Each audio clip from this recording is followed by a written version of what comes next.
Como nós havíamos combinado, hoje vamos estar aqui refletindo acerca de 4 acusações, falsas acusações, por sinal, que têm sido cometidas contra a reforma protestante. Em primeiro lugar, existem aquelas pessoas que fazem questão de dizer que o movimento protestante ou a reforma protestante nada mais é do que um movimento que teve a sua origem em homens rebeldes, obstinados, que tinham como objetivo apenas afrontar a autoridade da Igreja Católica. Quem nunca ouviu alguém dizer que nós protestantes não passamos de bodes que se intrometeram ali no meio do rebanho do Senhor a fim de perturbar a paz das ovelhas de Cristo Jesus? Quem nunca ouviu isso? No entanto, fazer este tipo de afirmação, ouça bem isso, trata-se no mínimo de uma profunda ignorância histórica. Porque a realidade é que desde o princípio os reformadores queriam, dentro da instituição católica, queriam dentro da Igreja Católica, realizar uma reforma doutrinária, uma reforma política, uma reforma teológica.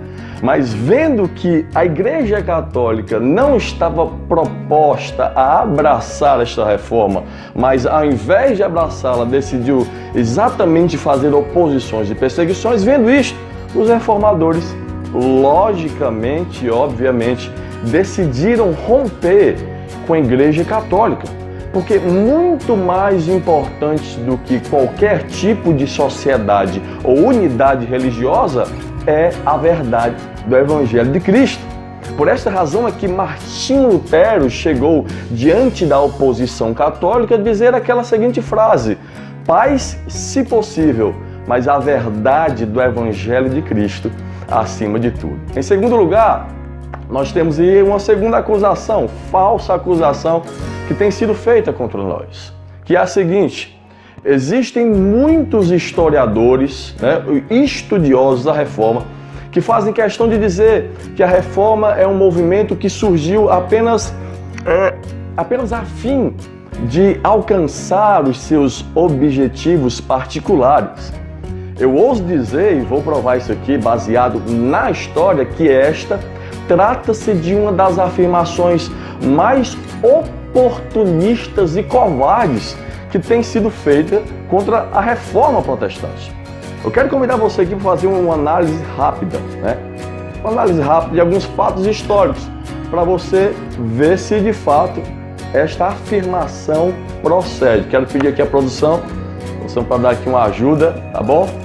Eu vou citar aqui algumas fontes, fontes essas que você vai poder encontrar nesse livro aqui, intitulado como Conversas com Lutero, História e Pensamento, do grande escritor Herbert Lenz César, se é assim que se pronuncia, da editora Ultimato. Vou citar aqui algumas fontes e você depois pode confirmar nesta literatura, neste livro. Vamos lá. Você que está dizendo que a reforma protestante surgiu apenas a fim de cumprir os seus interesses. Vamos lá. Vamos ver se isso procede.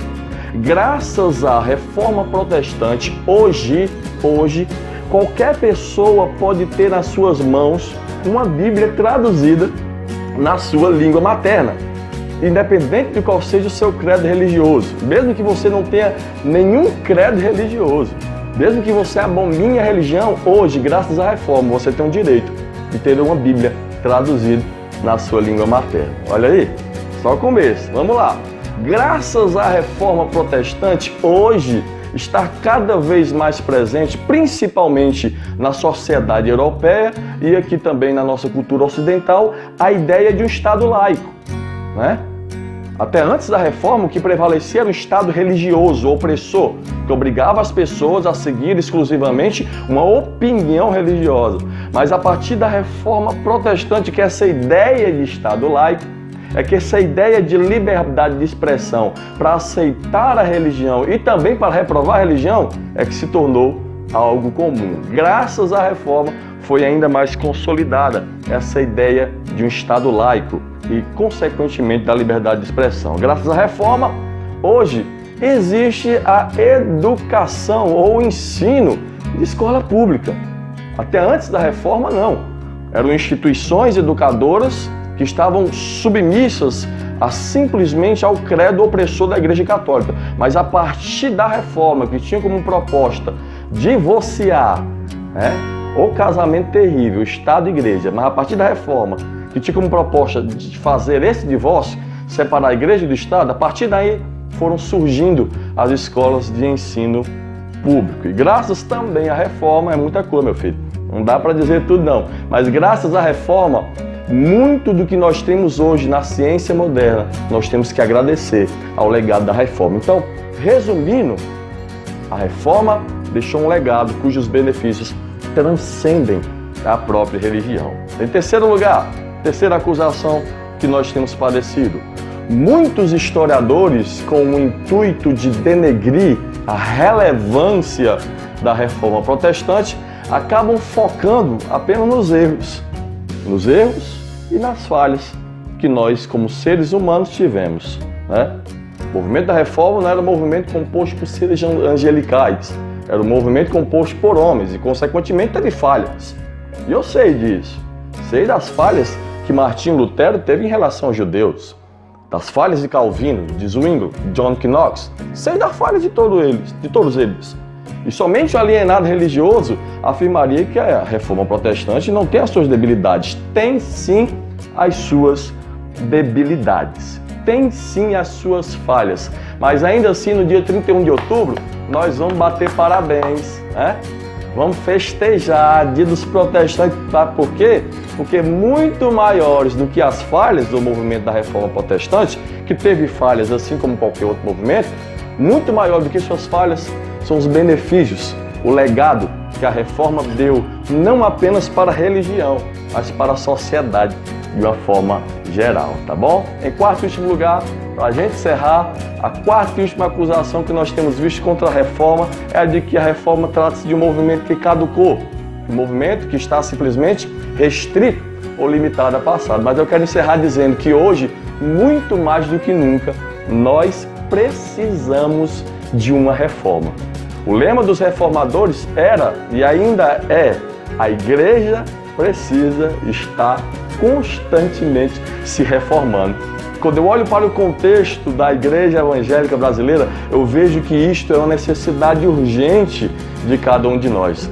Precisamos novamente de uma igreja, sim, de uma igreja, que acima dos seus credos, acima das suas tradições religiosas, acima das opiniões dos seus líderes ungidos e ditadores, tem colocado somente a voz das Sagradas Escrituras. Precisamos de uma igreja que novamente conscientize o povo de que a sua salvação não está baseada naquilo que faz, naquilo que sente ou naquilo que diz, mas a sua salvação é somente pela graça, sola gratia, somente pela graça, mediante a fé no Filho de Deus, Cristo Jesus. Precisamos de uma igreja que não vive preocupada em candidatar, em eleger deputados a fim de ser influente politicamente, a fim de cunhar. Precisamos novamente de uma igreja que vive exclusivamente para a glória de Deus. Que essa igreja venha se tornar uma realidade a partir de você, a partir de mim, a partir de nós. Que viva a reforma! Meus parabéns a você que tem vivido constantemente ou todo dia esta reforma em nome de Cristo Jesus. Que Deus te abençoe, meus parabéns e até a próxima, se Deus assim nos permitir.